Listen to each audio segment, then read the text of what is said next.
மாவட்டம் மடத்துக்குளம் மற்றும் சுற்றுவட்டார பகுதிகளில் 10க்கும் மேற்பட்ட கல்குவாரிகள் செயல்பட்டு வருகின்றன. இதில் பல கல்குவாரிகள் அரசின் விதிமுறைகளை மீறி செயல்படுவதாக கூறப்படுகிறது. குறிப்பாக மைவாடி பகுதியில் உள்ள 2 தனியார் கல்குவாரிகள் அதிக அளவில் கனிம வளங்களை சட்டவிரோதமாக வெட்டி எடுத்துள்ளதாக விவசாயிகள் உயர்நீதிமன்றத்தில் புகார் மனு தாக்கல் செய்தனர்.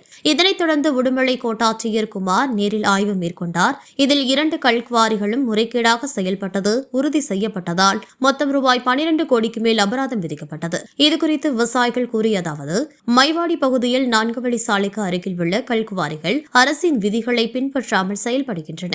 விதிப்படி 15 மடங்கு அபராதம் விதிக்க வேண்டிய நிலையில் 1 மடங்கு மட்டுமே விதிக்கப்பட்டுள்ளது. இதனால் அரசுக்கு ரூபாய் 60 கோடிக்கு மேல் இழப்பு ஏற்பட்டுள்ளது என தெரிவித்தனர். மேலும் குறித்த கல்குவாரிகளில் அதிக அளவில் வெடிமருந்துகள் சட்டவிரோதமாக பயன்படுத்தப்பட்டுள்ளதையும் தெரிவித்த அவர்கள் மாவட்ட ஆட்சியர் நேரில் ஆய்வு செய்து சட்டவிரோத கல்குவாரிகளுக்கு எதிராக கடுமையான நடவடிக்கை எடுக்க வேண்டும் என வலியுறுத்தினர்.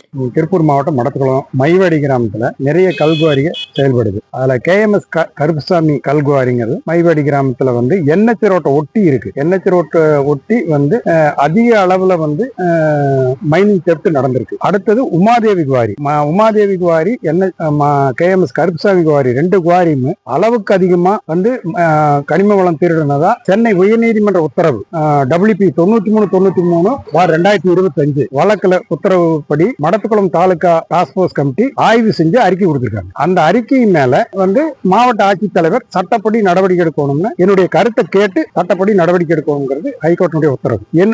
என்னுடைய கருத்துப்படி அந்த குவாரிகளுக்கு சிவகங்கை மாவட்டம் மல்லாக்கோட்டையில இப்ப லேட்டஸ்டா 2025 போட்டமாக சிறுகனிம சலுகை விதி 1959 படி 15 மடங்கு சீனியரேஜ்ல பெனால்டி போடணும் அப்படின்னு சொல்லி நான் அறிக்கை கொடுத்திருந்தேன். ஆனா 1 மடங்கு மட்டும் பெனால்டி போட்டிருக்காங்க. உடுமலை ஆர்டிஓ பெனால்டி போட்டிருக்காங்க. இதனால் அரசுக்கு கிட்டத்தட்ட ஒரு 40 கோடி ரூபாய்க்கு மேல, அதாவது KMS கருப்புசாமிக்கு 61 கோடி, சுமார் 61 கோடி பெனால்டி போட வேண்டியதுக்கு 11 கோடி சில்லற போட்டிருக்காங்க. உமாதேவி குவாரிக்கு 14.5 கோடி போட வேண்டியதுக்கு 1,92,00,000 போட்டிருக்காங்க. அதனால அரசுக்கு கிட்டத்தட்ட 60 கோடி ரூபாய்க்கு மேல வருவாய் இழப்பு ஏற்பட்டிருக்கு. இது சம்பந்தமா மாவட்ட ஆட்சித்தலைவருக்கு மீண்டும் நான் அப்பீல் பண்ணியிருக்கேன். இதை மாவட்ட ஆட்சித்தலைவர் அரசுக்கு ஏற்பட்டிருக்கும் வருவாய் இழப்பு முழுசும் வசூல் பண்ணி அரசுக்கு அந்த அமௌண்ட்டை சேர்த்தணும் பொதுமக்கள் சார்பில் என்னுடைய கோரிக்கை. அடுத்தது, இந்த கல்குவாரி வெட்டி எடுக்கிறதுக்கு 1 கிலோ வெடிமருந்து யூஸ் பண்ணா 6 டன் கல் வெட்டி எடுக்கலாம். இந்த தாலுகா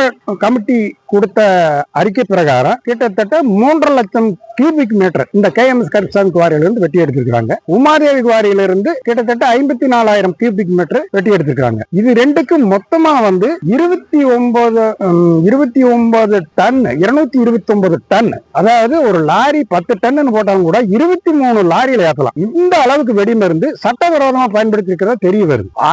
அதையும் மாவட்ட ஆட்சித்தலைவர் எல்லா கல்குவாரிகளையும் ஆய்வு செஞ்சு இந்த சட்டவிரோத நடவடிக்கை சம்பந்தமா நடவடிக்கை எடுக்கும். இனிமேல் எந்த விதமான சட்டவிரோத நடவடிக்கை நடக்காமல் மாவட்ட ஆட்சித்தலைவர் சம்பந்தப்பட்ட அதிகாரிகளுக்கு அறிவுரை வழங்கும். நன்றி.